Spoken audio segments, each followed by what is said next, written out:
finished to deploy the Dnssec for the TLD.vn in last year, right? December last year.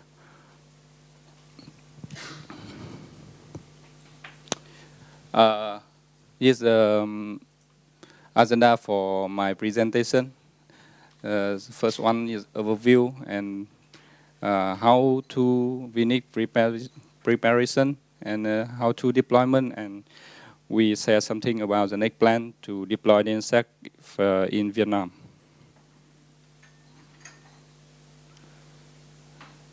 The first slide is current status of Dnssec deployment in the world. Okay.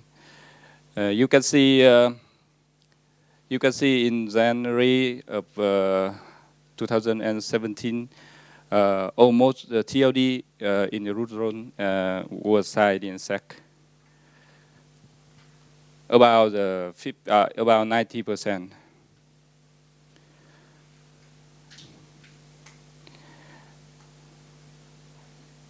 And this the percent of TLD signed the root and second level domain signed very small, 3%.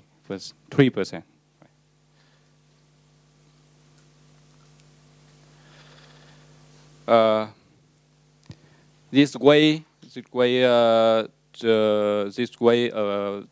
VNIC deploy the Dnssec. We have a 5 steps to deploy the Dnssec. One is collect the information to deploy to research the Dnssec for the .vn. And two, we have a project to deploy Dnssec and announce Dnssec plan to the other. Right? And 3 steps we have partial, the signing and rollover key in the testing system, and we develop the tool and software to monitoring to implement the Dnssec. And the last year, right, we generate and submit the DNS key and submit the record in the root, and finish the Dnssec deployment for the TLD for the .vn. And now we have operation to Dnssec support to deploy Dnssec to the registrar, to ISP and the net hosting provider in Vietnam, upgrade and improvement and debugging.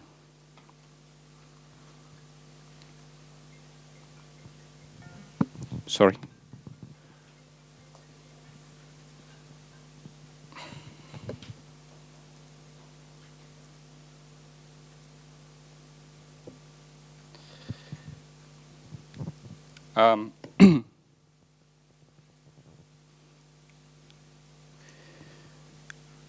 We have a 3 phase to deploy Dnssec.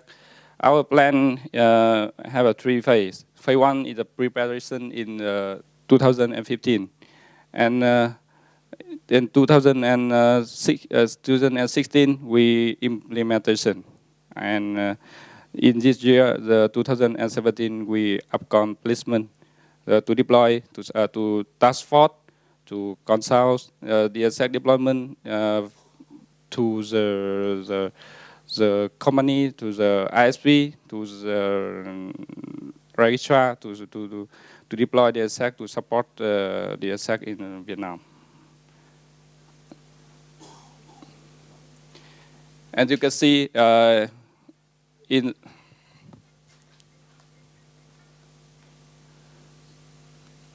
you can see the first one. First step, we need to build a plan and prepare the human and technical resource, promote the operate the activity and training the policy, procedure, and process to deploy the DNSSEC. In the last year, we implementation by the key generation, zone signing for .vn, and .vn zone to sign and public the update to their records to their routes. Continue to promotion activity and training. Yeah. And in this year we will upgrade the SRS to support the upgrade the SRS to support the SEC via EPP protocol, right? And support the ISP registrar and the owner, the net hosting provider in Vietnam to deploy the SEC. In the some activity and some task we finished in last year, right? The first build a plan and establish the team and training skill. Prepare the infrastructure for the DNSSEC, the topology to DCDA, DCDR, data system, the server, and the SSM.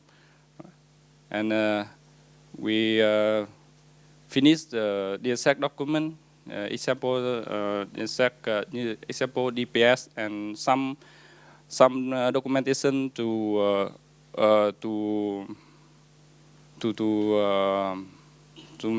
manage the system. Example the SSM administrator, DNS and DNSSEC administrator. Right. After that, we have some activity about the DNS and SSM integrated by API. Deploy the inline signing bump in the Y in the model. Build the DNSSEC monitoring by NAGIOS. Right? And then we have SAS, EPP, OT, and E support the DNSSEC. And in the December last year, we have key signing ceremony. And first of all, last year we finished the signing the VN zone and update their records to root. And this is topology of VNX system. Right? We have two sides, DC and DR side. DC in Hanoi and DR side in Ho Chi Minh City. Two sides have two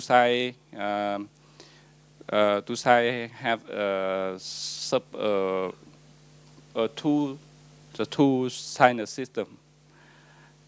You can see it's in the model. Right?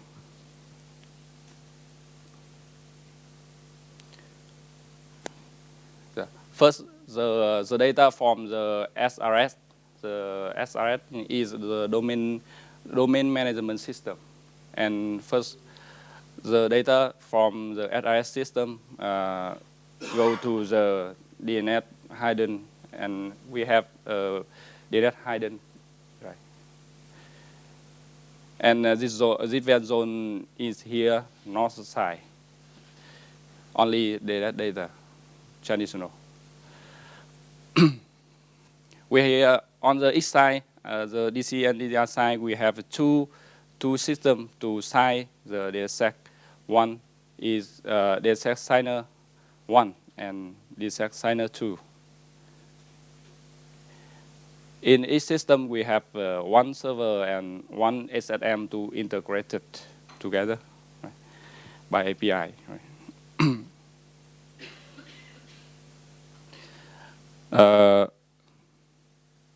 The SSM1 is SSM primary, and we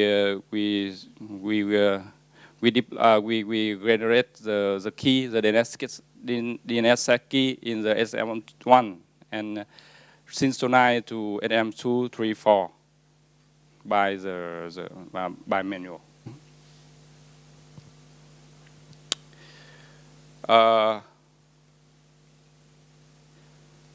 is the DC side and this DR side. On the east side, we have two. On the east side, we have one DNS master, and DNS master can zone transfer to own the Dnssec secondary in the world. Right. We have a seven DNS secondary group.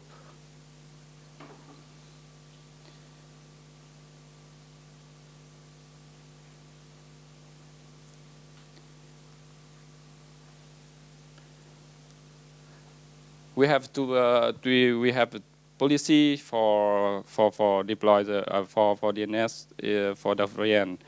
Private key are stored in SSM. Public key are stored in the zone data. The DNS key records and public to the community. We have 4 roles to signing key operator, KZA, SA, SO, and WINIT. And on the generation key process and the restore, the key restore process, we need 4 roles together. Yeah, and you can see.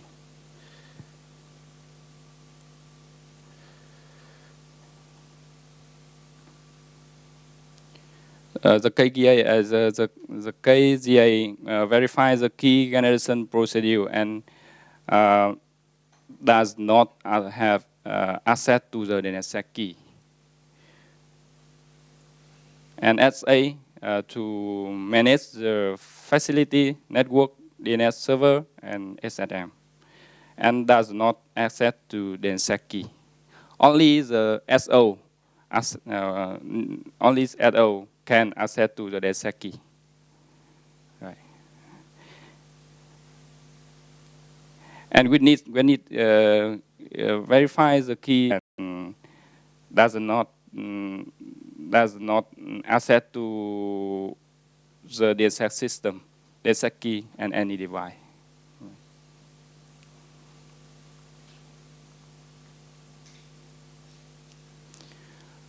We use the security area and some policy to protect the Dnssec system. And the first is security area 3. It's NOC. Right. And authentication uses fingerprint and smart card. 2, we have security areas 2, exactly it's a server room. And we use smart card to authentication. 3, we have Dnssec in the security area 1. In the case, we have 3, the cabinet 3, 4, 3, 2, and 1. Cabinet 1 is important. Very important because the cabinet 1 is host the Dnssec signer and SSM. Right.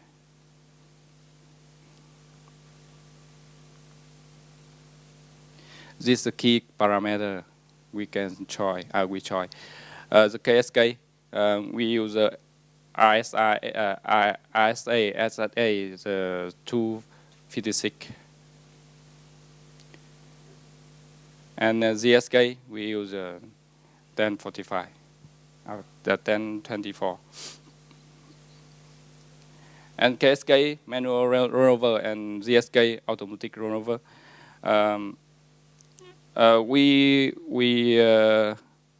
We have one key ceremony 1 time a year. And in the key ceremony, we need generate 1 KSK and 4 ZSK. And all ZSK, all the Dnssec key will be generate 1 a year.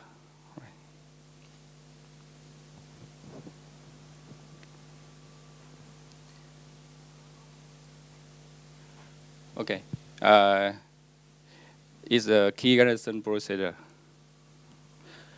SM master is a SM1.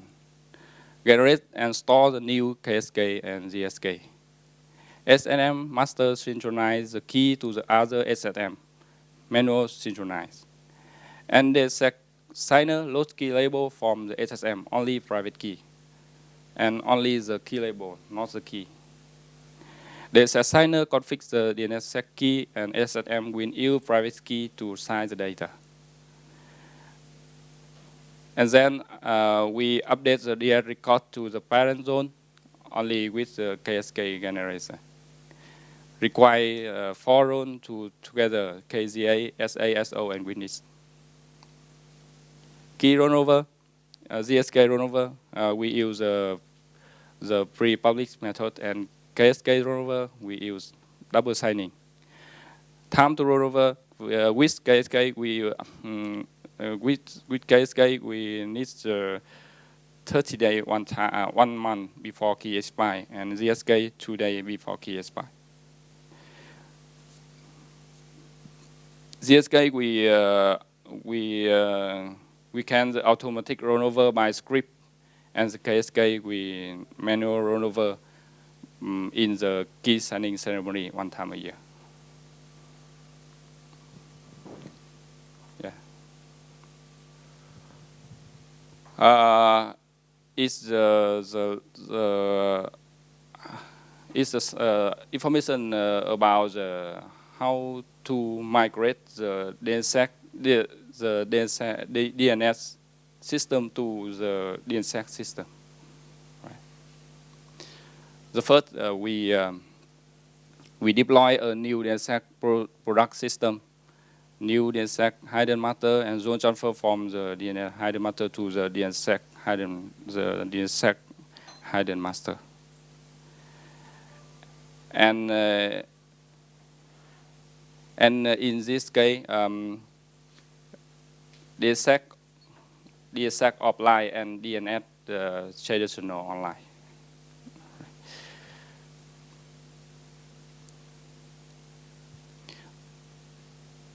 You can see is the flow, the normal flow for the DNS data, and we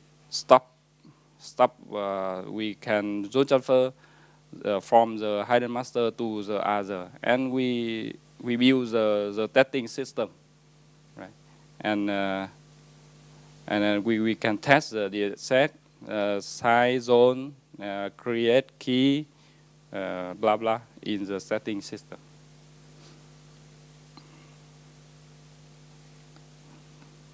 You can see DNS device without Dnssec online for reserving is the blue, and Dnssec service offline for child operation. Yes. And then Dnssec online. The first one we need to operate the key signing ceremony for VN zone in the December last year, right? The ceremony only internal in Vinic. All the Vinic staff to attend the key signing ceremony and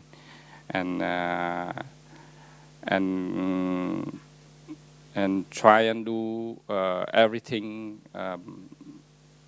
Everything in the script, we prepare the script to key signing ceremony. And after the key signing ceremony, we have Dnssec key and size zone for VN zone, right? And then we change the DNS master to Dnssec master to public VN zone. VN zone have a size.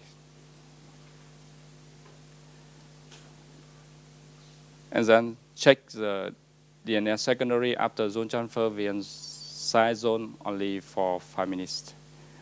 Pass the INA validation for the record of VN. And the ad for VN become effective in the end of last year. This is a bad day. Okay. As you can see, the flow of the DNS system, and for the is a SRS to the hidden master, to the signer box, and to the name server to public the community.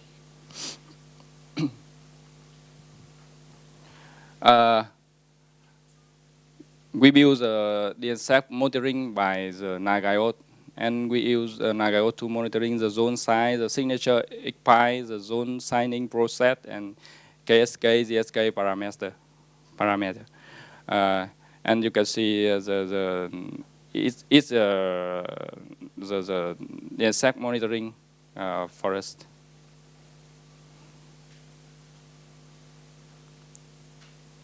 And the next plan in this year.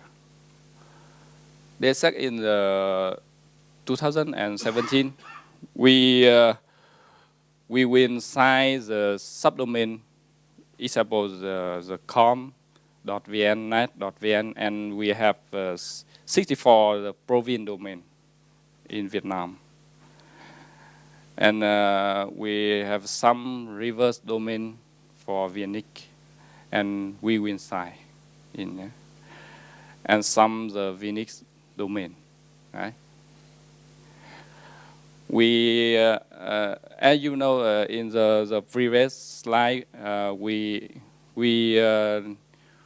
finished to deploy the SRS, the OTNE to support the Dnssec, and in this year, that bad for HR to update their records in Vietnam. As support training the ISP and the hosting provider, DNS owner to deploy Dnssec. And we have some, we want to share some information about the Dnssec deployment for ISP, for registrar, and for DNS hosting provider is a recommendation. The first, the Dnssec for the ISP, the network needs to allow the DNS query over TCP, right? And and then we notify if the ISP deploys the Dnssec, because the Dnssec as the signature to the DNS response packet, so the bandwidth is increased. The network can handle large UDP packets. Yeah, you can configure the router and the firewall to support the Dnssec. And upgrade the software, the DNS software to support the Dnssec. Example, the BY version, the Unbound, Microsoft, blah blah. Okay. And the recommendation for registrar, upgrade the SEC DNS 1.1 for EPP system to support the Dnssec, and connect to the VNX EPP system to testing and deploy the Dnssec the Dnssec system. Right? It's a flow when the registrar supports the Dnssec.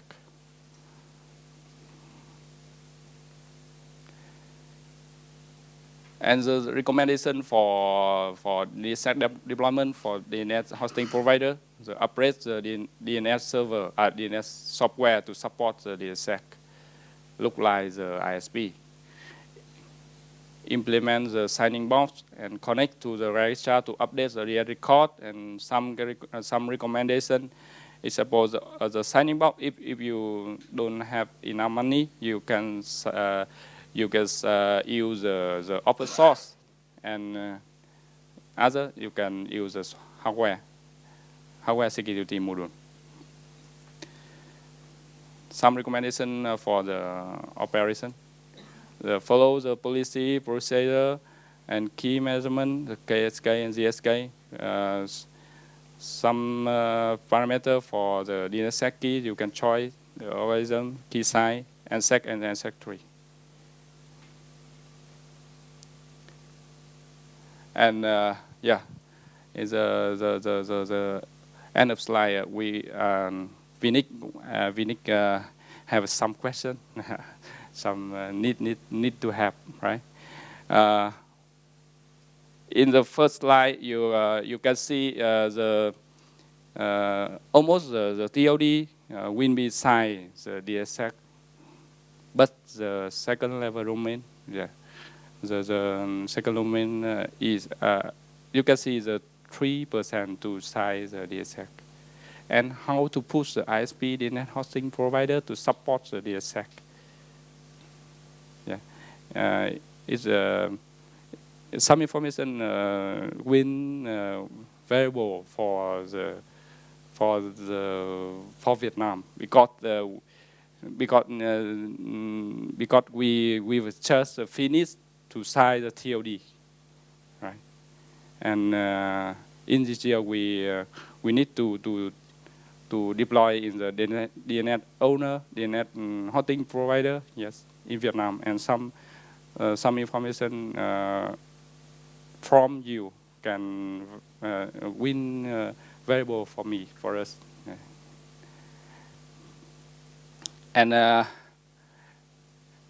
we heard that the IFC 7344 automating the Dnssec delegation church maintenance, and yeah, and if you can share some information about the IFC, right?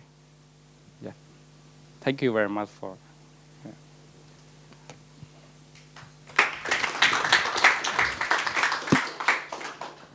Yeah. Any questions for Kian?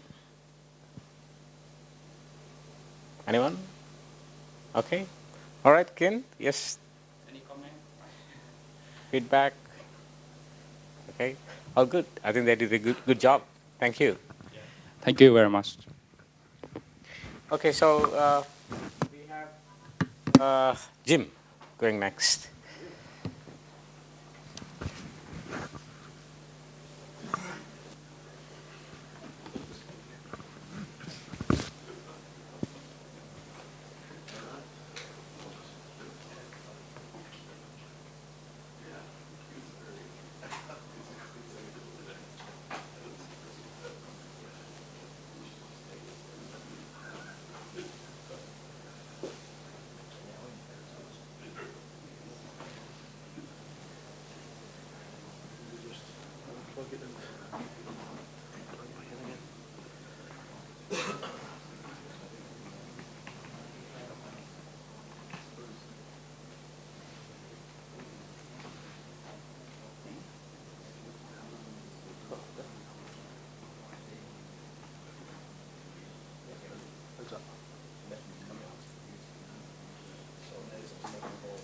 There we go.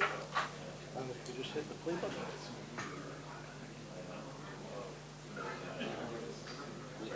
No. Thank you.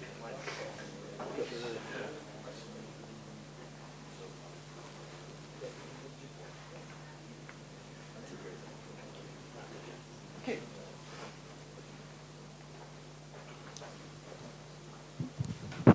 I'm back again. What I'm talking about here is some work I've done on and off over the last couple of years on what's been commonly called the name collision problem. What was this all about was that whenever ICANN decided to create a whole bunch of new top-level domains, very late on in that process, somebody said, wait a minute, how do we know that these domains are not already being used on the internet today before they had been delegated? Has anyone got any data on that? What would happen, for example, if we create a domain .home and there's lots of stuff already using .home unofficially on the net just now? What harm would this cause? Maybe we need to get to the bottom of this problem before we actually proceed to delegate these domain names. So ICANN set up a study to look into this, and I was involved in a team that did the work. We also looking at issues around certificates, but I was looking specifically at the DNS data for this. So essentially the task was, is this a problem? If so, how big is it? And what kind of risk mitigation factors could then be applied to try and minimize any potential damage if we thought there was actually kind of any potential damage in this? Now, the timing of this was just mad. It was crazy. We had 6 weeks. The work had to be done and a report written and submitted for the ICANN meeting in Durban. So 6 weeks to get this all done, which was just mind-bogglingly difficult. But then when we actually looked at what we had to do, it got even worse from that point of view. And we also expected, no matter what the findings of this study were going to be, is somebody was going to be very, very unhappy. So we expected that people would complain, shout and scream, you've done it wrong, you're an idiot, the data's incorrect, your analysis is flawed. No matter what we did, there was going to be people unhappy. Great stuff. So what we wanted to do is find out how often do these TLD strings for the new gTLDs, how often do they appear in the existing data that's sent to the DNS root servers? And are they localized or not? If they're maybe all coming from one place, it's not such a big deal. We can go to the source of that data and say, stop doing it. But if it's diffuse, it's coming from all over the place, obviously it's a much harder problem to try and contain. So we also want to try to find out how often do these labels appear elsewhere in the DNS queries. So this is what we have to look at. So how do we get this data? Well, it turns out that the only way we could get access to this data is from an exercise called DITL, Day in the Life of the Internet. So every year, it's been running since about 2006, the root server operators, or some root server operators, contribute the raw PCAP files of their DNS traffic for a day, roughly speaking, of their traffic. And other people do this too. Some resolver operators give their traffic as well. And all of this stuff sits at the DNS OARC's data center. And only DNS OARC members are allowed to get access to that data and make use of it. So that was the way to solve the problem. Use that data from DNS OARC. However, the first thing is to consider is the data management problems here are quite intense because, roughly speaking, a day's worth of traffic for the root servers that's on the DITL repositories is of the order of a few terabytes. We're talking about also, each year, roughly about 250,000 files. How do you manage that? And the only box I could get access to at OARC was a very, very old and very, very underpowered machine. It had a 2-core, 2 gigahertz processor, very little RAM. And I did a little bit of prototyping with a tool called PacketQ. I'll talk about PacketQ in a moment too. Got some nasty shocks. First nasty shock was, oh God, all of these TLDs are appearing in the data stream. Have I done something wrong here? Is this just a bad example of the files I picked? Was there something wrong there? So I got someone to check that and verify it, and yes, they're getting similar results, and other randomly selected PCAP files getting the same kind of results. That's not what I expected. The next problem was, and the real problem for me was, it was going to take far too long to process all those files on that box. Just couldn't be done in the time available. And then we're trying to figure out how can we solve that problem. And one suggestion for a file was maybe we NFS mount the PCAP directories from the file server over the net, and we throw a bunch of cloud computers at it. Do it that way. But we couldn't do that because that violated the OARC data sharing agreement. You can't allow that data to leave the OARC network. So we couldn't do that. Luckily, one of the research organizations that partners with OARC is CAIDA, and they had a spare machine lying around, which was not really the fastest one, but it could certainly get the job done in the time available.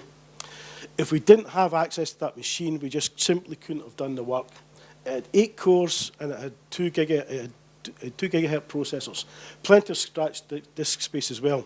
But it was running a very, very old version of FreeBSD, and that also had some constraints of what we could do. So the main tool we use for this is a thing called PacketQ. It's a wonderful piece of software produced by the guys NetNode in Sweden and also with the Swedish Domain Name Registry, IIS. And it uses an SQL-like query language to process through PCAP files and count things. It's really a fantastic piece of tool. Count up source addresses, query names, query types, all that kind of stuff. So that would give us our counts for the top-level domain traffic. Great. But for finding where the queries appeared elsewhere, PacketQ was really not best cut out for doing that. So the solution I then had to do for that was belt and braces. TCP dump to print out the contents of the files, and then use awk, because I'm a great awk fan, and grep to filter that data down to something more usable. I had no choice. That was it. There was nothing else really available for me. So this would then give you something. You would then do a distillation process. You would start from roughly about a terabyte of data, or terabytes of data, distilling it down to gigabytes of data, and then distilling further down from that into the order of kilobytes worth of data, and then feeding some information to my colleagues who then turned it into all sorts of pretty graphs and spreadsheets and stuff like that. So how do you organize this? Well, I took roughly this 250,000 files, split them up into roughly 8 equal sized chunks, and ran PacketQ over every single file as a single atomic operation. I didn't want to give PacketQ 1,000 file names as arguments and then find out as it's doing all the counting, it gets to the 999th file and then fails for some reason. Maybe the file was corrupted. Then I've lost all that data set. And so I wanted to do it individually, file by file by file by file. If something failed, go on to the next one, and then go back later and look at any particular failures if they occurred. As it happened, there weren't any. But that was the approach I had to take. I need to keep going. Couldn't stop. Don't go back. Keep going. Keep going. Keep going. Because to run through one set of data with PacketQ took 1 week of elapsed time. That was 2 CPU months for one pass run over the data set. And I had to make 2 passes over the data for 2 years' data sets. So that's 4 weeks of time. That's going to be essentially 16 CPU months. It was a long, long time to actually get this data done. So we said that's what we do. We done this triple distillation technique to get things down to a more manageable set. So one of the problems I had going through this is our good old friends Google. I would really like to meet the engineers who did this and thump them, give them a good kick. Because what we found in the data set was we were finding of the order of hundreds of millions of strings that were 10 characters long that had made no X, Y, Z, K, J, M, L, N, blah, blah, all different, all appearing exactly once. But I had to keep counting them because maybe this string would actually appear in multiple data sets. I didn't know at the time when I was hitting these things, so I had to keep track of all of these just in case they figured out to be important. That was extremely painful. As it turned out, they weren't all that significant, and we found out what was happening was that the Chrome browser generates one of these strings, makes a query to the root to try and detect if you're on a network which is doing stupid DNS tricks, rewriting the responses, or doing NX domain rewriting, and then they're trying to work around that. That was what they were doing. Thank you, Google. Made my life a misery. Next question you might want to ask is, why didn't you use Perl or Python? Why did you use all these old tools? Well, the reality was that was what was, I could only use what was on the box. I could only take what was there. I couldn't realistically ask someone to install other stuff on the box because other people had access to it and would occasionally need to use it. So I couldn't say, give me the latest version of Perl, please, or give me the latest version of Python. And also, I didn't have the time. And I couldn't go through the usual GNU, package manager, Helm nonsense. Well, to install Python, you need to install this library, but to install that library, you need to install this compiler, and to install that compiler, you need to this other library, blah, blah, blah, blah, blah, blah. I didn't have the time for that. I couldn't waste around. I needed to start doing the data analysis immediately. I couldn't mess around. So a little bit of prototyping first and then get down to work. And also I couldn't really ask other people to do the work, do the system administrators to help me out with that kind of stuff. Next question is, why didn't you use a database? Well, same reason as before. There really wasn't one available on the box. And if I was to do a database, how big would the database have to be architected? How would you design that? How big would the tables be? How long would it take to do joins? What would happen if it all kind of failed? And then also remember, you've got 8 processors running at the same time. How are you going to do the synchronization and the locking? Don't want to worry about that. And of course, forget it. And of course, I'm not a database guy, so I hate them anyway. I don't want to learn SQL. To hell with that. So, the findings we got were lots and lots of power law distributions all over the place. We're finding that a small number of strings appeared heaviest in each of the data sets. Some things applied with a lot of the traffic as well. Pretty much all of the proposed new gTLDs were found in the data set. Very, very few of them were not missing. And the real killers were .home and .corp were generating large amounts of traffic, larger than most live TLDs that are on the internet today. Home and corp was generating, home in particular, generates more traffic even today. It's generating more traffic than you get for .cn. So, I did a little bit of analysis here, and I've updated these statistics. And what I've put here is on the y-axis here, this is percentage rather than number of queries, because the initial DITL data sets were quite small, because only 1 or 2 root server operators contributed. And then, of course, more of them came on year by year by year. But what we can see is, roughly speaking, the traffic that goes to the root just now, round about 25%, 30% of that is traffic for .com. And that's pretty much steady. That's going across all the years. The interesting thing is down the bottom here, which maybe you can't see at the very back, is that even just now, .home is generating something of the order of 5% of the traffic that's going to the root servers. 5% of the queries going to the root today, according to the DITL data sets, are for .home. And that's more than most live TLDs, with 1 or 2 exceptions. Also in the graph, I've got a category here called Other. These are strings which are not a known TLD, none of the existing known TLDs. So that could be random strings, any other kind of stuff at all. Didn't want to particularly count that. So that's just random stuff other than a known TLD. So roughly speaking, you're seeing that increasing. It started off round about 5%. It's now growing up to over 25% of the traffic is for random junk that's going to the root, for random strings which have nothing to do with an existing TLD. We also saw some other interesting stuff. We saw some things like dynamic updates. We saw queries for MX records and SRV records, and I thought they should have been looked into. But ICANN decided not to bother with that. Hey, well, their choice. So, we also suggested an idea is that you could look at the traffic for the .bv and the .sj CCTLDs. I was doing some work in Norway at that time, and I knew that those 2 TLDs, which are actually Norwegian territory, were completely empty. There's nothing in them whatsoever. The only thing that exists in those 2 zones at the time was just the DNS metadata, the SOA record and a couple of NS records. That was always there. And they were getting of the order of 50,000 queries a day. So you think that's, roughly speaking, the background noise level of the internet. So we could pretty much say, if you're below that threshold, then you can pretty much say it's not a significant factor as far as a high-risk string would be. So eventually what ICANN decided to do was say, well, okay, home and corp, traffic's too high for them, kill them. You're not going to get those TLDs ever delegated because the traffic level is just too high. They also decided to kill .mail as well because that was a potential problem area, but not so much from the DNS traffic point of view, but the potential of email being sent to the wrong place. Others could then proceed to delegation. So ICANN's eventual risk mitigation strategy was to stand up some servers for the new TLD, put some wildcards in there so that nobody could actually resolve anything, and they would get a text message saying, or a text string that says, this TLD, your DNS is broken, you shouldn't have come here, please contact ICANN for further information.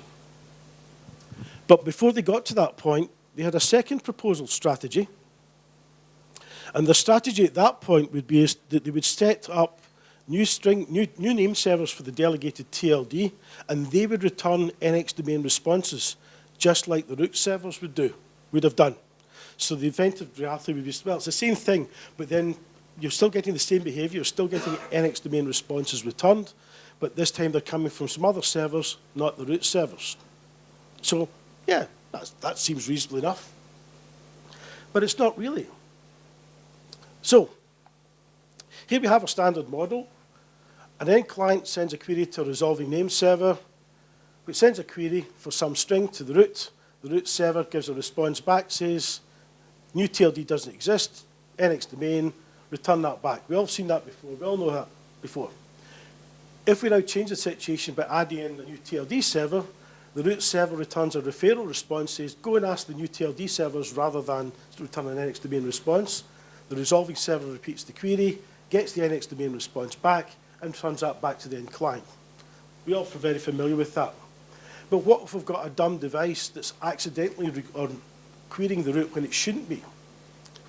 So in the conventional model, you send that back, root server says, name doesn't exist, go away.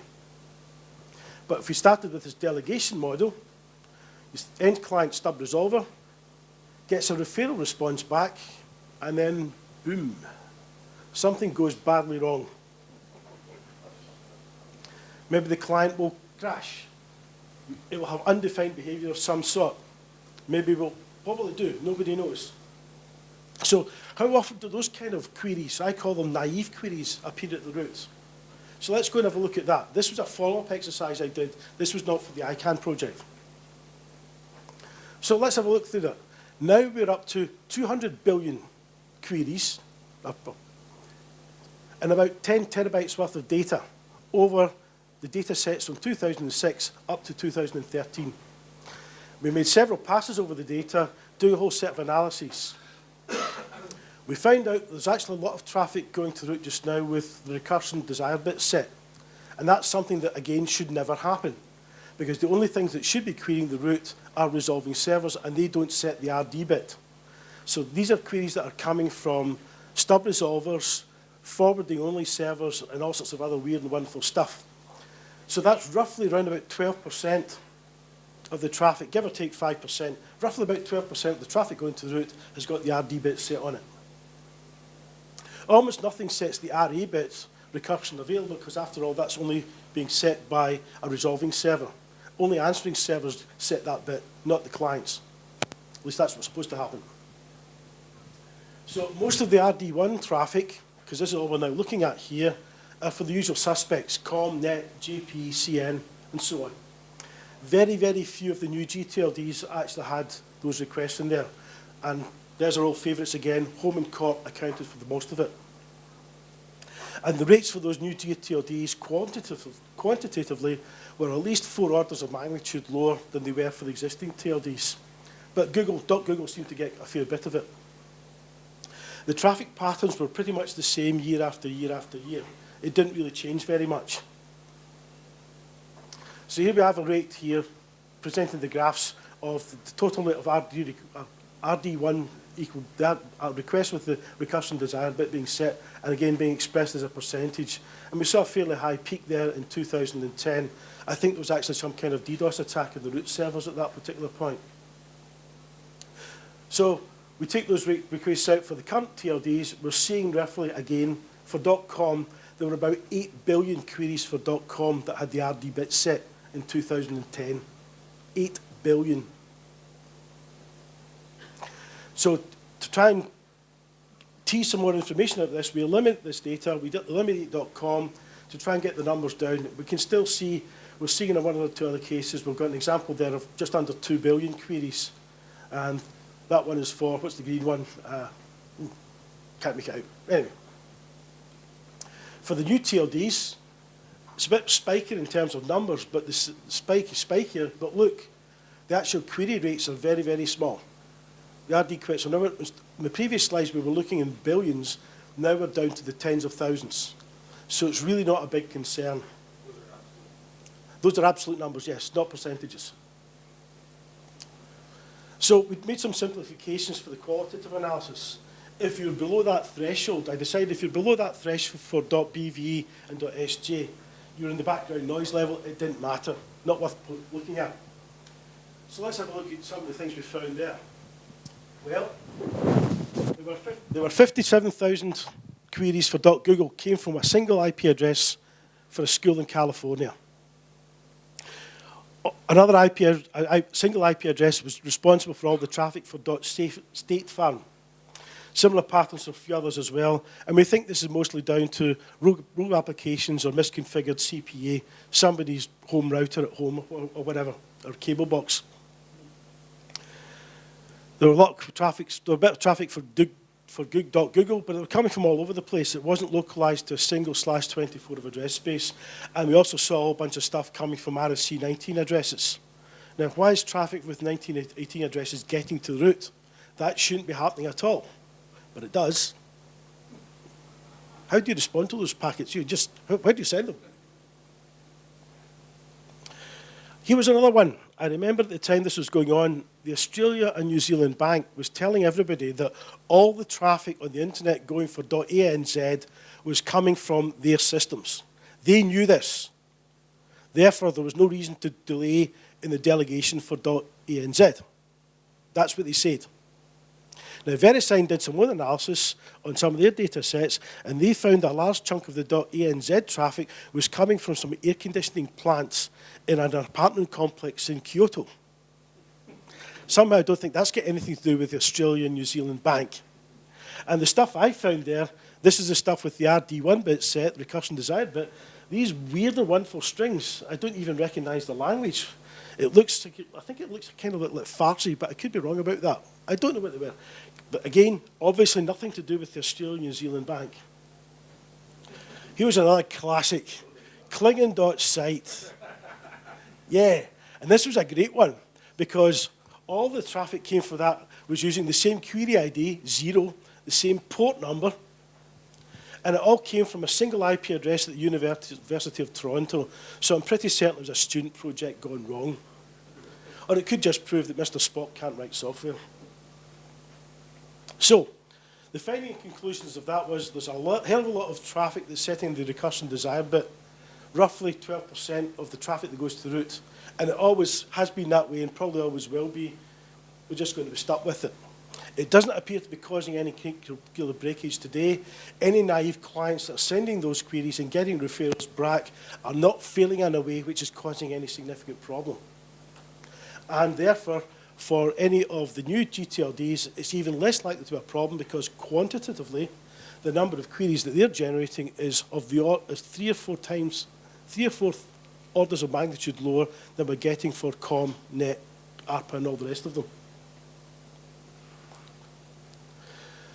So there were a few concerns about things like the traffic for .google was perhaps something to look at. But again, this appeared to be again an example of a misconfiguration thing.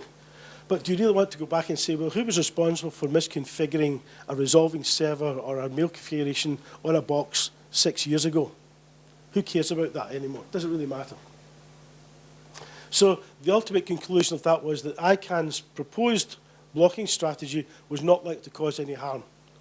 But they then changed their mind and chose a different blocking strategy. So finally, I need to acknowledge a lot of people for the thanks and help. First of all, Casey Claffey and Dan Anderson at CAIDA for kindly letting me use one of their box, and I killed it. Shortly after I did all the data analysis for the Green collision problem, the box collapsed. It died. So I hammered it into the ground. It died a glorious death. But without their hardware, we couldn't have had that job done. It just could not have been done in the time available. And one nice little side effect of this was that various organizations then donated hardware to OARC. So OARC's now got a couple of really big, beefy servers, a couple of machines with 64 cores, and they can run through an entire year's DITL data set for a year in about 9 hours, where it was taking me the order of a week. Henrik Lefkowitz at NetNode was very good at helping me with packet queue and actually fixing 1 or 2 bugs in packet queue that we came across. And again, he turned them around very, very quickly to deal with 1 or 2 cases we had to fix out. And I also have to thank also DNS OARC, first of all, for giving access to the machines, and William Sotomayor for all the logistical support and advice about how to use the hardware and get access to the files and all the rest of it. So this was very much a collaborative effort, and I'm very, very grateful for them because without their help, I certainly couldn't have done the work. With that, I'm done, and I'm happy to take questions. Jeff. Finish on time? No, did you finish on, you had 6 weeks. The whole premise of this was you had such a short deadline. How did you do? We did it. We did it. And again, this was another approach that I was doing because I was doing 4 data runs over the data sets. Each data run was taking a week. So what I was able to do was get the first week's data run done, churn those results, throw those results over the wall to my colleagues in Interil who were writing up the report and drawing all the graphs and stuff. I then went on to the next week's work. So I could tell those guys, in about 4 or 5 days, expect another batch of data for you to process and handle. So we were overlapping things. So as they were doing crunching and all the analysis and the spreadsheets on the raw findings that I was producing, I was going on to produce the next set of data. So it was a fairly deep, multiply nested pipeline of stuff. So as I was producing stuff, they were processing it so that roughly speaking, at the end of the 1 month that I had to do all this crunching, we still had 2 weeks left to finish writing the report, and large chunks of that report were already written because we'd already got the earlier results as an earlier stage of the project. But yes, we got it done, and we got it done in time. Congratulations. Thank you. But it was a very frantic few weeks. I just need to say another little final point was that after the work had been done, one of the guys from the new DTLD companies, I think it was, I can't remember the name, Bright Solid or something, I can't remember the name of the guys that did this now. It's gone out of my mind. But they went back and repeated the analysis using different techniques with different software. They used some perl scripts and stuff that I had no access to. And they came up with results that were almost identical. There were slight differences to it, which is quite remarkable because the root server data is actually quite noisy. There's all sorts of weird and wonderful permutations in the query strings and stuff like that. But the results were almost identical, so much so that Roy Hooper had actually said at the time that we accept the results that Interil had produced in that survey because our results, our findings are almost exactly the same. And I took a great deal of satisfaction from that, that not only had I done the work in the time available, but it was independently verified and corroborated later, and I took a great deal of satisfaction from that.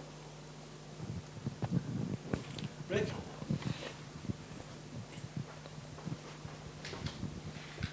I got a little bit of a philosophical question. You had that slide with the explosion on it. And if I understood it properly, you were saying if a domain that was not there, TLD was not there, returning annex domain suddenly did respond, you got this explosion. You could do. Yes. Now, you know, I mean, so what? Buyer beware. Who cares? It's the internet. It's the Wild West, right? So why is that an explosion? Why was that considered such a big problem? Well, it wasn't considered a problem. The question was that the supposition was you could stand up some name servers and send referral responses back and it wouldn't break anything, but nobody had done any data analysis. Nobody had done some figuring out, is this really a problem or not? Nobody knew. So the suggestion was being proposed that this would not be a problem, but it was not backed by any kind of data or analysis. Okay. That was the whole point. Do the analysis and find out if that premise was a valid one. So you weren't saying it was going to cause a big problem? No. Okay. Just unknown. Well, you can't see that kind of issue already, Rick. As you know, if you've got a stub resolver and you get a referral response back, you're expecting to get, say, an A record back or an MX record back. But if you get a referral response back, you don't know how to handle it. Stub resolvers are not geared to deal with that kind of thing. And they'll behave in all sorts of weird and wonderful ways. Sometimes they'll crash. Sometimes they'll behave unpredictably. Who knows what they'll do? That was the issue. All right. Any other questions for Jim? Okay. Thank you, Jim. Thank you very much. All right. So next we have Alain Duran from ICANN, and Alain will talk about the identifier technologies health indicators.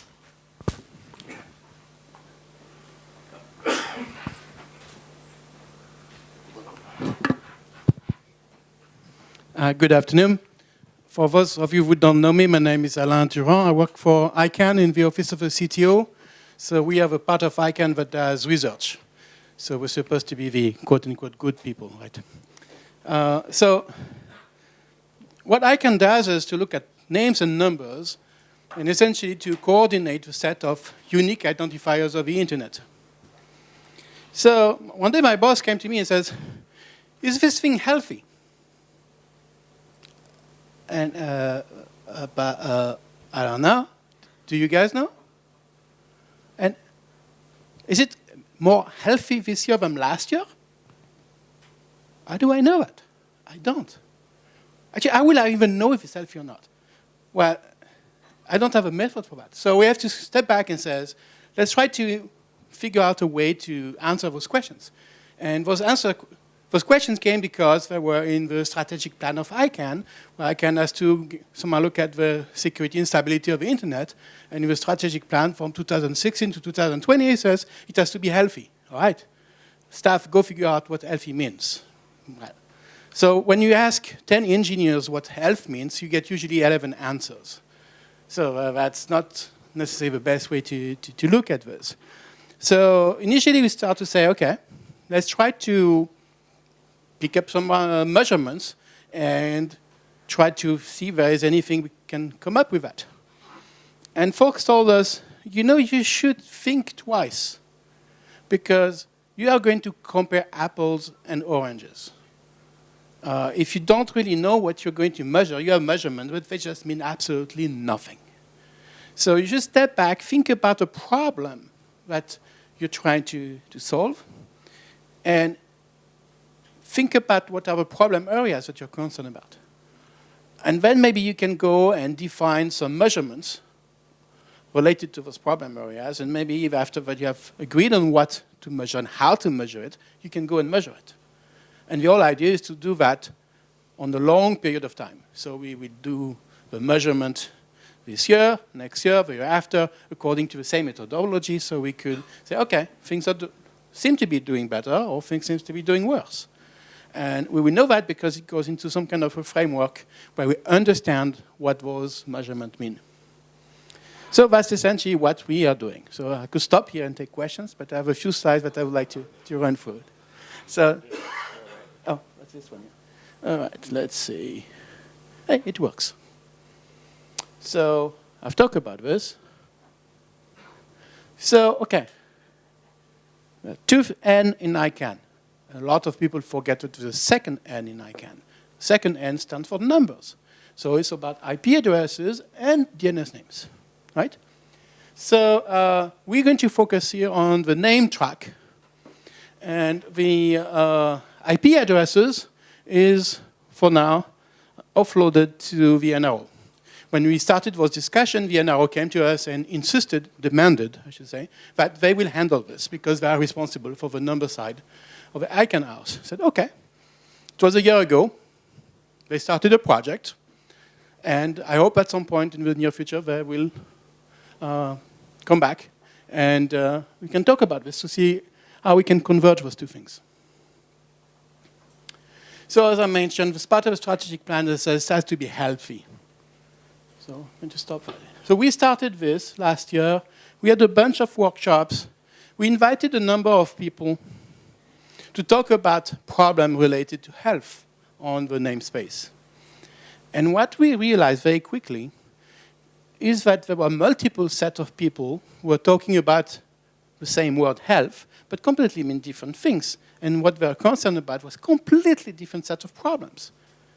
And even people from the same company had different sets of problems. So typically it was about either registration of names or either operation of a DNS. And you have some companies that do both. They can be a registry or registrars, and they also do resolutions. And they have two sets of people, and they simply were saying different things. And so it's kind of even worse than in an ISP where you have a network people and the server people or service people. They just don't talk to each other. Same type of idea.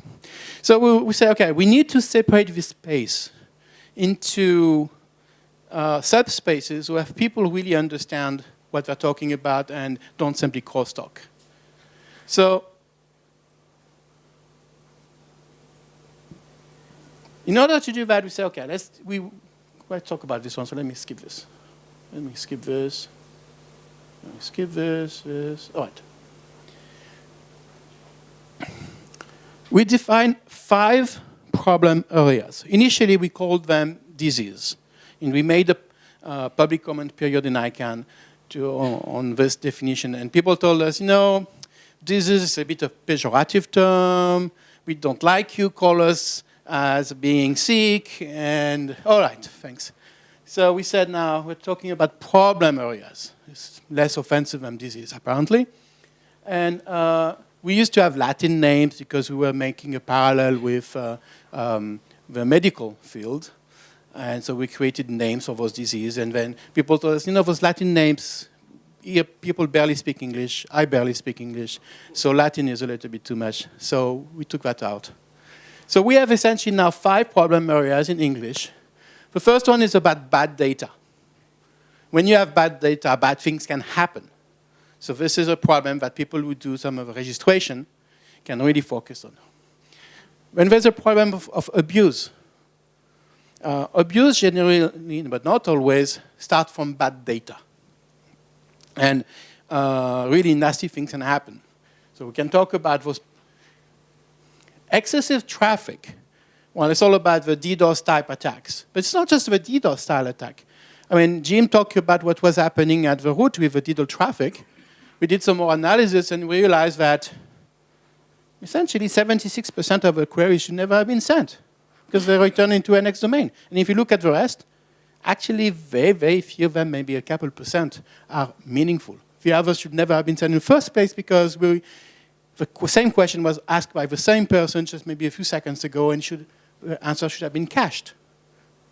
So if we're responding to maybe just a few % of the queries, if only a few % of the queries lead to answers that should have been generated, maybe it's a problem, maybe it's not. Maybe people say the infrastructure at the root servers is big enough, it's not a problem. But if you have to dimension your root servers maybe 20 times bigger than they should be, maybe this is still an issue. So we don't want to say if it's an issue or not, but simply saying that this is something to monitor. Leakage. Well, we have leakage in IP space. This is about some service provider announcing address space that they don't own, or announcing the private 1918 RFC, 1918 space. In DNS terms, this is the same thing, where we talk about those names like .home or .corp, and that are leaking out of applications, and we can measure the damage that this is creating. Another area was lies. When I started to discuss with folks, and I went into some places and some countries where people told me, you know, one of the main problems we have is that sometimes the resolver sends us to the wrong place. So you type in the well-known e-commerce site, and you go to the competition. Not good. So it's another type of problem. So that's what we started with, those 5 problem areas. There may be more. Maybe over time we will realize that some of them need to be merged or some of them are not a concern anymore. But it's a starting point.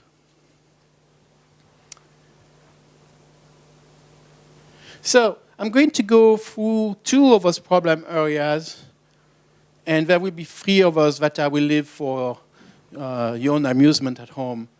And when I will call for actions later, what I would like is, if you're interested in this, look at this in detail and come back to me and talk to me. We have a mailing list, you can come and participate too.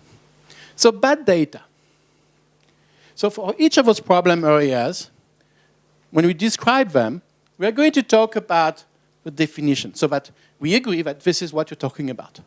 The definition does not need to be absolutely perfect, absolutely agreed by 100% of the people. But at least when you look at this, we know what we're talking about. We will talk about symptoms, some causes of this. So the symptoms is what you can observe. The cause is what creates this problem in the first place. The risk factors are things that could amplify the problem. For example, if I'm a smoker, I'm much more at risk of having problem with my lungs. I'm not a smoker. Complications, well, I can start maybe with a cold, but if I don't do anything, I can have a pneumonia or something like that. That's pretty bad. So the impact is how much is this going to cost me, clearly. And treatment is, well, can this be cured or can something at least be done to help there? So for bad data, this is about registration of resources that are unique in the internet, right? So we define bad data as registration contains either incomplete, inaccurate, or fraudulent data. That's bad.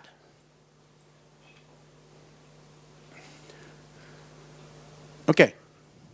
Incomplete, what does it mean, really? So those are the symptoms. For example, the contact information in a registration can point to some erroneous or non-existing locations or person.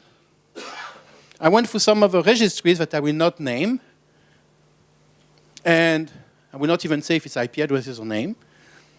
And I found some resources that had no contact information at all. None. That's obviously wrong. But it's a little bit treacherous because how do I know that registration points to a non-existing location? I have a postal address. Am I going to send somebody there to make sure that somebody really lives there? That may be difficult. Well, maybe one way to address this is to send a postcard once a year, once every other year, and make sure that somebody responds to this, right? That could be a way to deal with that. So here I'm not trying to solve this problem. I'm trying simply to say, those are the symptoms. And then we can further discuss on how to address this. Another symptoms that we have seen sometimes is we have a very large number of registration with seemingly incomplete, inaccurate, or fraudulent information in them. So, like we have 10,000 registrations that points to Mr. Joe Smith that lives on X Street, number 1. Yeah, maybe. Maybe not. If I have 100,000 of those, and I know that X Street in Washington, D.C., well, there's no number 1, that's kind of an indication of a problem. Again, here we're not going to say that 10,000 registration pointing to the same address is bad. But what we could say is 10,000 registration pointing to the same address may raise a flag. And then I may want to go and explore, look at a map, and says, does this actually exist or not? Okay? So those things don't need to be one-off on-off switches. They could be red flags saying, this actually need to be looked at a little bit more in details. Okay, so why do we have bad data in the registration in the first place? Sometimes because things were handed over a long, long time ago and to somebody who we never have heard about anymore. And in that case, well, the data is what it is. Sometimes it was handed out on a piece of paper. That's what at least the legend says. Is it true or not? I don't know. I was not there. But in the more recent terms, some registrants simply don't supply accurate data. So there's a big debate in this about proxy registration for privacy services. This is considered as something important, but it's a tussle, it's a trade-off here. More privacy means less accurate data. And if you want more accurate data, you may infringe on privacy. So where do we want to put the needle here is the question. So far, we have considered this to be out of scope. Privacy and proxies are a fact of life, and we have to deal with it. Sometimes we have registrars or registrants who don't necessarily play well, for lack of a better terms. And enforcement of quality of registration may or may not be observed. And there may be process to deal with that, but to put it bluntly, there are actors that are not as good as they should be.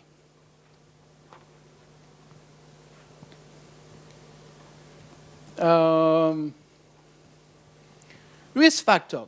Well, when you talk about accurate data, the funny thing is, it's like talking about health. There's not an agreed definition of what an accurate data is. If an email address is not provided, does it make it inaccurate?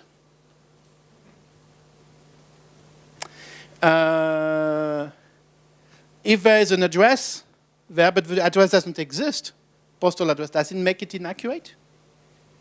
Or if I have an address, I have a contact person, but the resource is actually used by somebody else, does it make it accurate or not accurate?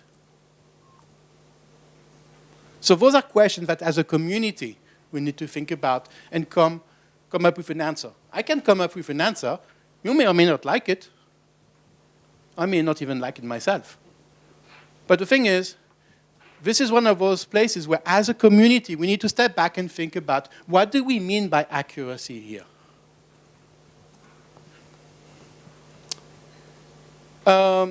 In some cases,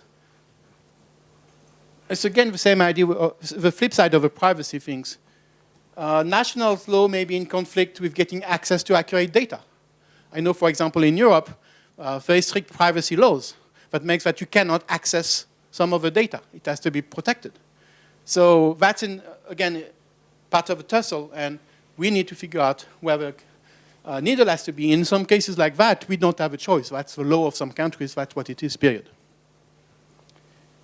What are the complications? Well, sometimes when data is bad, somebody is going to contact you and says, please update this data. How do I know that you really are the person who owns this data, this registration? If all I have is Mr. Joe Smith at 1X Street, or even if that has been deleted because the data was old, how do I know it's really you? So you have to show a paper trail that demonstrates that it's actually you, and it's not always obvious. So that can escalate into more serious problem in the abuse domain. The impact of all of this, we're going to say, like, what does it matter, right? If the name is gone, it's gone, and an IP address is used, it doesn't matter. Well, it does matter because the people who use this database are not just the people who actually have the resource. That's one of the misconceptions that I run into sometimes. It only matters to me or to you because you own this resource. No, it also matters to the people who are, for example, the public safety or technical business community that try to do something with that. If there is a problem, security problem, or if there's, I don't know, kidnapping or child abuse situation or terrorist incident, and the law enforcement community is trying to figure out who owns this resource. That matters. And if the data is correct but points to the wrong person, that's a problem because it makes another round trip for the law enforcement agency that is trying to solve this problem. And it just increases the amount of time that they will need in order to respond to the incident. So all those things actually do matter to a community that is much, much larger than the community of the people who hold the resources. It matters to the entire internet community. How do we treat those things? Well, there are a bunch of contracts. Especially in the ICANN world, there's a bunch of contracts with a bunch of registration or registry agreement, terms and conditions, acceptable use policies, and et cetera, et cetera, et cetera. Sometimes those things are enforced more than others. Sometimes they are enforced less than others. But enforcing them is one of the keys to address this. So let me talk about the abuse problem, which is essentially what happened next when those bad data are in place. So definition of abuse that we are working with is domain name abuse. Again, this is for names, right?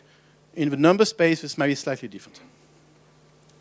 Domain name abuse is the registration or use of a domain name with the capability to cause spam, phishing, malware, distribution, or command and control of botnets. So here we are taking all the work that was done by the GAC on defining what are abuse, and we are adding spam to this. Why spam? Because a lot of research has proven that many of the other abuse, like phishing, malware, distribution, etc., start from a spam campaign. So if we can measure the level of spam or reduce the level of spam, we expect to reduce the level of phishing. So those things need to be measured separately. Symptoms of this. Well, the symptoms is there's a phishing campaign and people get caught. And we have some phishing awareness classes in ICANN, and every once in a while there's an internal fake phishing to see if we are going to fall for it or not. And I didn't fall for the last one, but I fell for the previous one. I fall for them often, yeah. So this is what we observe. Cause of this, well, those are abuse or harmful activities that are actually facilitated by the fact that there is fraudulent registration, right? If the data was, or if the registration was not fraudulent, some of those things will not happen. Well, for example, like phishing, where I see an email address, it's coming from somebody at ICANN.org.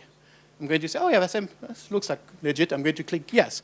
But it was not really ICANN.org. It was ICANN, ICANN.org, right?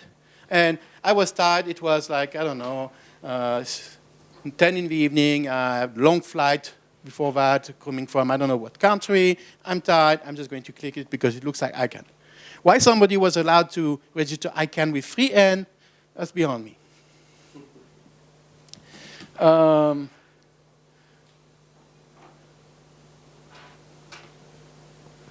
So again, contractual operation weaknesses, poor enforcement of those contractual obligations are usually the cause of all of that. Risk factors. Risk factors are all the things that makes the problem worse. So of course, when I'm a bad guy, I'm going to register a domain, and my registrar, is supposed to look at this and says, is this legit or not? Well, sometimes it's not exactly easy to infer the intent. For example, if I register ICANN with free N, well, I say, I don't know ICANN. I mean, why free N is different than 2N? Yes, it is different, so that's fine, right? Or you can say Facebook with an E at the end or something like that. So the intent is not always easy. So there are tools that have been put in place by some of the registrars to go and address this problem, to automatically somehow sort it out and raise red flags to say, oh, that may be a problem. So there are human beings that are going to take a second look at this. So those things are addressable. One thing that was pointed out to us and we added to this list was we have compliance department at ICANN, and the same way there are some compliance departments on the registrars or registries, and they need to be staffed. There's a cost associated to that. So sometimes when there are cost reduction measures put in place, there is a tendency to limit staff. And if those departments who are trying to enforce those problems have to suffer a staff reduction, that could create some bad outcome. So we need to be aware that there's a cost associated to this thing, and this cost has to be paid one way or another.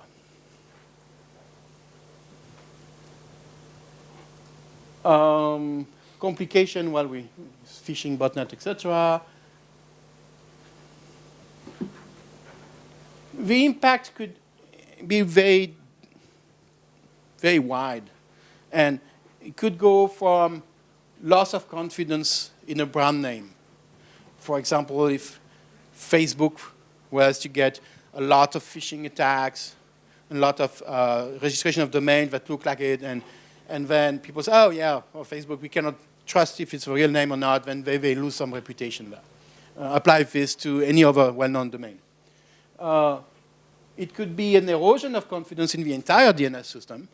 If people say, oh, well, this DNS thing technology is not working because we have all those fake things, and nobody trusts the internet anymore, nobody trusts the DNS. So there's a lot of much larger set of issues than just this is a bad domain and a bad registration.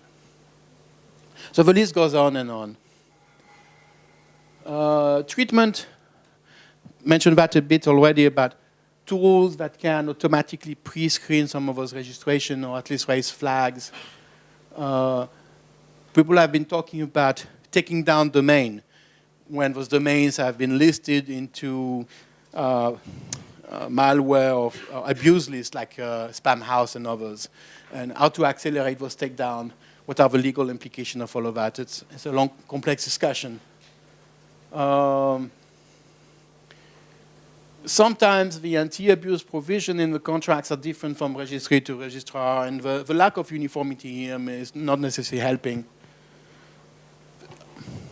There have been also discussion that sometimes registrars have campaigns like, we're going to offer names for, I don't know, 99 cents for a month.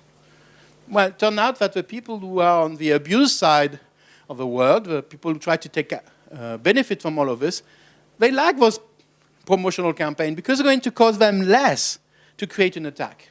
So usually we have noticed some kind of correlation between those campaigns of reduced cost registration and a spike in malware activity.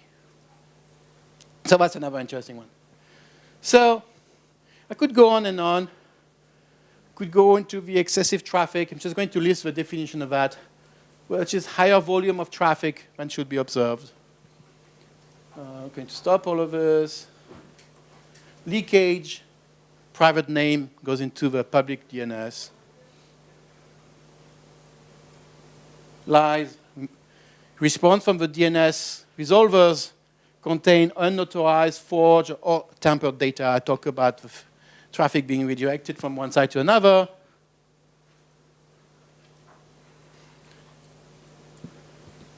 All right. Our friends from the NRO are not there anymore, but they have been working on the NRO has created a team made of the registry services people from all the 5 IRs to go look at those problems from a number perspective. And they started the work about a year ago, and at some point, as I mentioned, they will come back and report on this. So I will encourage you, as part of the number community in the evening meeting, to work with them to help develop this. All right. Call for action here. We have done this work on the definition. We have spun out this problem, this project with the NRO to work on the number space. But now is really the time to, as a community, to look at those questions that I just was asking. Trying to define what accuracy means. Try to get a common definition of that. And just to take one example. What I would need is somebody to sit down and look at all the pages of this deck. As you see, there are like 50-something pages. Look at all those definitions that we have put in place. Looks at all the list of causes, the list of aggravating factors. And say if, come back to us, say if it makes sense or not. Have we missed something? Or is it something that's completely, egregiously wrong? What should we change in there? That's the first thing. So please, read this deck, or if you're not the specialist in your company, find somebody who is, and look at this, and get back to us. Second point is, now that we have defined those larger categories, we are going to define the actual metrics. What are we going to measure? How are we going to do that? Well, essentially, I'm going to go and look at the symptoms for each of those problem space. In the symptoms is where most likely I'm going to be able to measure something. So very soon, we're going to propose a number of metrics. And please work with us. There's a mailing list. It's called ITHI@ICANN.org. ITHI stands for Internet Technology Health Indicators. There's a web page. This is all the information on how to subscribe to it. Please subscribe to the mailing list, but don't stop at subscribing. Participate.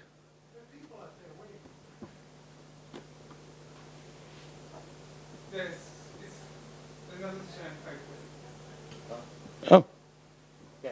So so let me wrap this up. Participate, subscribe, send mail to the mailing list, and thank you for your patience.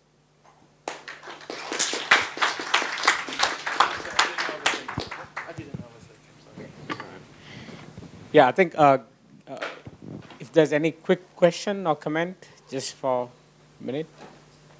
Or otherwise, maybe if there are any further questions, we can take it outside and Elaine can answer. And thank you very much for all the presenters.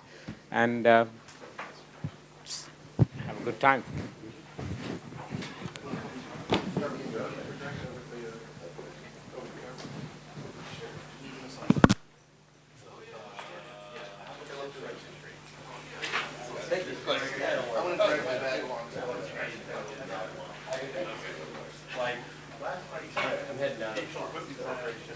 I think this is one.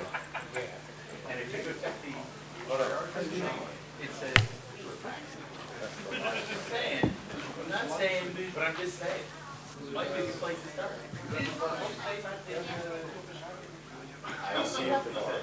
Okay. Yeah, it's still copying. Very interesting. I'm just trying to see how we can. I hope you got some useful But also, there's also how you can Thank you. I'll send you an email. So you've got my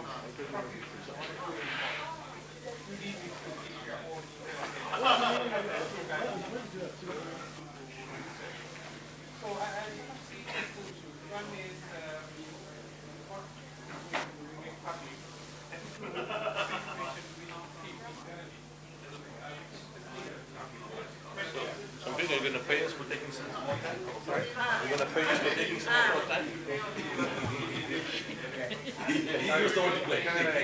Sorry about that, actually. It was just No, okay.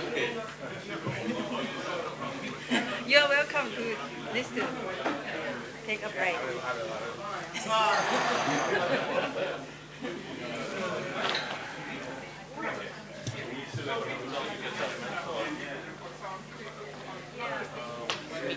Are you in a composer? Oh, speaker. no. I was just doing. Okay. The previous. Yeah. No. I use my system. Just you can install laptop. Trying to apply spam messages on my side. But I'll have a look at that and fix it.